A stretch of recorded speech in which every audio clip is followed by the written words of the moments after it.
ఈ చట్టం ప్రజలు పాడైపోతున్నారని చెప్పి న్యాయవాదులు కూర్చున్నారు, కానీ ప్రజల యొక్క మద్దతు చాలా తక్కువగా ఉంది. దానికి ఆ ప్రజల యొక్క మద్దతుని కూడగట్టాలని చెప్పి మరి మిత్రులు న్యాయవాదులు కాకుండా ఎవరైతే వచ్చారో ఇక్కడికి నాలాంటి వారందరూ కూడా మీకు హామీ ఇస్తున్నాం.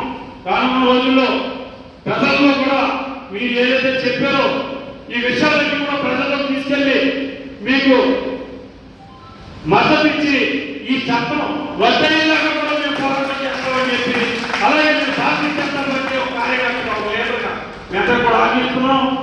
మా పార్టీ తరఫున కూడా మీకు అండగా నిలుస్తాం ఖచ్చితంగా. ఏంటంటే ఇవాళ మోడీ గారు కానీ ఎవరైతే నీతి ఆయోగ్ సభ్యులు కానీ చెప్పింది ఏమిటంటే వివాదాలు లేకుండా చేయమన్నారు తప్ప నువ్వు కొత్త వివాదాలు సృష్టించి ఈ భూమినంతా నీ అనుచరులకో లేకపోతే నీ అనునాయులకో లాక్కుని కట్టబెట్టడానికి చెప్పలేదని చెప్పి సందర్భంగా తెలియజేసుకుంటూ